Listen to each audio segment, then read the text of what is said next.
శ్రీమాత్రే నమః. ఈరోజు వీడియోలో మనకు ఉప్పు దీపం అందరికీ తెలిసే ఉంటది గదా! అంటే మనము లక్ష్మీదేవి అనుగ్రహం గావాలన్నా, మనకు ఐశ్వర్య దీపం అంటే ఉప్పు దీపాలు ఇంట్లో అందరం వెలిగిస్తుంటాం గదా! అయితే ఈరోజు మనం రోజు నైట్ ఈ దీపం వెలిగించడం వల్ల మనకున్న కష్టాలు అంటే మన లోపట ఏమైనా నెగెటివ్ ఎనర్జీ ఉన్నా, ఇంట్లో ఏమైనా నెగెటివ్ ఎనర్జీ ఉన్నా, లేకపోతే ఇంట్లో ఎవరిపైన ఏమైనా నరదిష్టి ఉన్నా, ఎవరికన్నా మాకు చేసిండు అంటారు గదా! అలాంటివున్న మనకు జ్యేష్ఠాలక్ష్మి అనేది ఇంట్లో ఈ దీపం పెట్టడం వల్ల జ్యేష్ఠాలక్ష్మి బయటికనేది ఎళ్ళిపోతుంది. ఎందుకంటే జ్యేష్ఠాదేవి ఉన్నతోటి లక్ష్మీదేవి ఉండదు. లక్ష్మీదేవి ఉన్నతోటి జ్యేష్ఠాలక్ష్మి ఉండదు గదా! అయితే చాలామందికి మనకు అంటే మనము ఎక్కువ మనకు బాధలొస్తున్నాయి గదా! ఇంట్లో లక్ష్మీదేవి నిలవకపోవడానికి కారణము ఈ జ్యేష్ఠాదేవి ఎప్పుడైతే మన ఇంట్లో అంటే నెగెటివ్ ఎనర్జీ మొత్తం ఇల్లు శుభ్రంగా ఉంచుకోలేకపోవడము, ఇంట్లో ఎప్పుడు స్నానాలు జేయకుండా ఉండడము, ఇలాంటివి వాళ్ళకు ఎక్కువగా ఈ అంటే ఈ జ్యేష్ఠ లక్ష్మీదేవి తొందరగా వాళ్ళకి పట్టుకుంటుంది. వాళ్ళకి పట్టుకోవడం వల్ల ఏమవుతుందంటే రుణాలు ఎక్కువ కావడము, రోగబాధలు పడడము.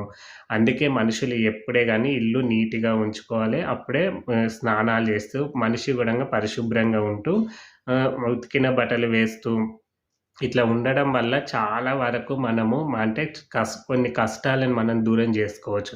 ఎప్పుడైతే మనము అంటే ఎప్పుడు ఉతికిన బట్టలేసుకోకుండా అవే బట్టలతోటి ఉండడము, ఇల్లు ఎప్పుడు నీట్‌గా పెట్టుకోకపోవడము, ఇంట్లో బట్టలు ఎక్కడ అక్కడ ఇట్లాంటి ఎక్కడైతే అశుభ్రత ఉంటదో అక్కడ జ్యేష్ఠాలక్ష్మి ఎంటర్ అవుతుంది. అందుకే మనము ఎప్పుడు నీట్‌గా ఉంచుకోవాలి ఇల్లు. మనం గూడా నీట్‌గా ఉండాలి. అయితే అందరము ఉప్పు దీపాలు అంటే ఐశ్వర్యానికోపైతే ఈ దీపం ఇంట్లో రోజు నైటు మనం నిద్రబోయే ముందు ఈ దీపం వెలిగించడం వల్ల మనకు జ్యేష్ఠాలక్ష్మి అనేది వెళ్ళిపోతుంది.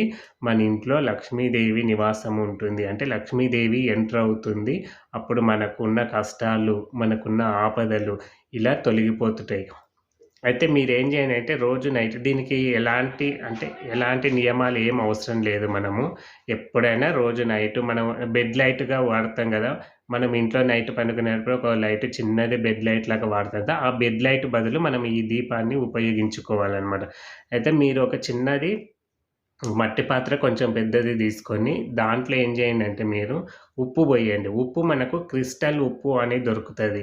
మీకు అంటే కొంచెం ఎరుపుగా, కొంచెం నల్లగా పూరా వైట్ అంటే శుద్ధి జేసింది గాకుండా కొంచెం నల్లగా ఉంటది ఉప్పు అనమాట. అంటే దాన్ని ఫిల్టర్ జేయకుండా ఉంటది. ఆ ఉప్పు మనకు దొరుకుతుంది. ఆన్‌లైన్‌లో గూడంగా దొరుకుతుంది. మనకు ఫిల్టర్ అయితేనేమో తెల్లగా ఉంటుంది ఉప్పు రాళ్ళు. మనకు ఫిల్టర్ కానిదేమో లావుగా ఉప్పు కొంచెం దొడ్డుగా ఉంటుంది. నలుపుగా ఉంటది. ఆ ఉప్పు తెచ్చుకొని మీరు ఆ మట్టి పాత్రలో బోసి, మట్టి పాత్ర మధ్యలో మనము మనకు దీపపు కుందీలు దొరుకుతాయి స్టీల్‌వి. నిజానికి చెప్పాలంటే మనం ఐశ్వర్యానికైతే స్టీల్ దీపాలు వెలిగించాం గదా! కాకపోతే ఇక్కడ మనము స్టీల్‌దే వాడుకోవాలి. దీనివల్ల ఇంట్లోది ఏమైనా దరిద్రం వస్తదని అలాంటి శంకలేం పెట్టుకోకండి. మన ఇంట్లో ఉన్న నెగెటివ్ ఎనర్జీని పీల్చేస్తుందనమాట. ఎవ్వరికి ఎలాంటి అనుమానం లేదు. అయితే ఈ స్టీల్ కుందిని మధ్యలో బెట్టి దాంట్లో నువ్వుల నూనె బోసి 2 ఒత్తులు పోసి దీపం వెలగాలనమాట. ఈ దీప కాంతిలోనే మనం నిద్రబోవడం వల్ల ఏమవుతుందంటే, ఇది వశీకరణ తంత్రాలో ఇలాంటి దీపాలు ఎందుకు జెప్పిండ్రు అంటే, మనం మనం నిద్రబోయినప్పుడే మన లోపటి శక్తులనేటివి పనిజేస్తుంటాయి.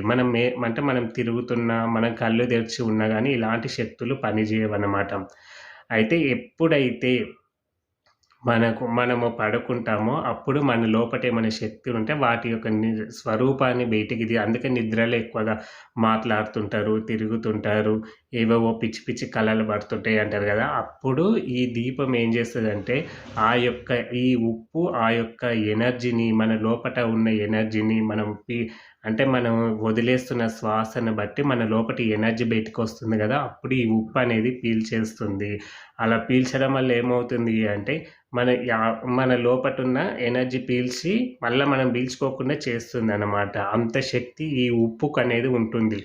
ఈ ఉప్పు మనకు చాలా ఉపయోగపడుతుందనమాట. అంటే నెగెటివ్ ఎనర్జీని ఇది ఎక్కువగా ఈ వశీకరణ జేసేవాళ్ళు ఎక్కువగా ఈ ఉప్పును వాడతారనమాట. మనకు నలుపు ఉంటుందది ఉప్పు. మీకు ఆన్‌లైన్‌లో గూడంగా మనకెక్కడైనా షాప్‌లో గూడంగా ఎక్కువ ఇది ఏంటికి వాడతారంటే ఉప్పు మనకు కొత్త ఇండ్లు కట్టినప్పుడు అర్తింగ్ కోసం వాడుతుంటారు. ఇప్పుడంటే ఫిల్టర్ వాడుతున్నారు గానీ, ఫిల్టర్ లేని ఉప్పయితే ఒకప్పుడు వాడేవాళ్ళు. అది మీకు దొరుకుతుంది తెచ్చుకోండి. మన ఫిల్టర్ అయిన ఉప్పయితే మనకేమంటది చిన్నగా ఉంటుంది. అదంతా పని జేయకపోవచ్చు. మీకు నల్ల ఉప్పులాగా ఉంటుందది. అదన్నా తెచ్చుకోండి. లేకపోతే మీకు ఆన్‌లైన్‌లో క్రిస్టల్ ఉప్పు రాయి అని దొరుకుతుంది. ఆ రాయికే మనకు హోల్ ఉంటుంది. ఆ హోల్‌లో మనము నూనె బోసి, బొడ్డొత్తు పోసి గూడంగా అట్లా గూడంగా పెట్టుకోవచ్చు మనకు. క్రిస్టల్ దీపాలు అని మనము ఆన్‌లైన్‌లో కొడితే మనకు చూయిస్తదనమాట. ఒకవేళ అది కొనలేము అనుకున్న వాళ్ళు మాత్రము ఇంట్లో ఈ విధంగా జేయండి. మనం బెడ్ లైట్ వాడకుండా ఈ విధంగా రోజు వెలిగిస్తూ ఉండండి. ఈ వారం వారము ఈ ఉప్పుని ఎక్కడైనా బయట పడేస్తూ రండి. వారం వారము రోజు వెలిగించాలి. మీరు ఏ వారం పెట్టినరో ఆ వారం రోజులు దాన్ని తీసుకెళ్ళి మళ్ళా పోసి, మళ్ళా ఉప్పు వేసి ఇట్లా వెలిగిస్తూ రండి. మీకు వారం రోజుల్లోనే మీలోని మార్పు ఎవరికైనా చెడు కళలుంటే ఆ కళలన్నీ తగ్గుతుంటాయి. చెడు కళలనేటివి ఫస్ట్ పడవనమాట. ఇంట్లో పిల్లలు గూడంగా ఊకే ఏడుస్తుంటారు గదా! ఆ ఏడుపు గూడంగా తగ్గుతుంటది.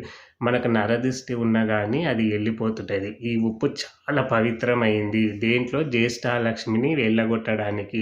మనమేమో ఐశ్వర్యానికేమో మట్టి ప్రమిదలు వాడతాం గదా! ఇక్కడ స్టీల్ కుందిని వాడతామనమాట. మట్టి ప్రమిదలు గూడంగా బెట్టుకోవచ్చు. కాకపోతే మట్టి ప్రమిదల కన్నా ఈ స్టీల్ కుంది చాలా తొందరగా నెగెటివ్ ఎనర్జీననేది పీల్చేసుకుంటుంది. అంటే దాని దగ్గరికి రప్పించుకుంటుందనమాట. అలా రప్పించుకోవడం వల్ల మన లోపటున్న శక్తి మనకు మంచి జరుగుతుందనమాట. అంటే అందుకే ఈ దీపాన్ని దీనికి ఎలాంటి నియమాలు అవసరం లేదు. అంటే కొంతమంది మేము నాన్ వెజ్ తింటాం గదా! అట్లాంటివి ఏం లేదు. మనం రోజు వెలిగించుకోవచ్చు. అలాంటి నియమాలనేవి మనం ఎందుకంటే దేవుడి దగ్గర పెట్టడం లేదు గాబట్టి. కాకపోతే ఈ నూనె అదే ఒత్తులు అనేది దేవుడి దగ్గరవి కాకుండా మీరు సెపరేట్ వాడుకోండి. ఎందుకంటే మనం ఒకసారి నాన్ వెజ్ దీన్ని గూడా వెలిగిస్తే అదే దీపము, అవే ఒత్తులు, అవే నూనె మళ్ళా దేవుడి దగ్గర కాకుండా వీటికి సెపరేట్ అనేది పెట్టుకోండి. అందరికి మంచిగా పార్వతీ, పరమేశ్వర్ల అనుగ్రహంతోటి అందరూ సంతోషంగా ఉండాలని కోరుకుంటున్నాను. జై శ్రీరామ్.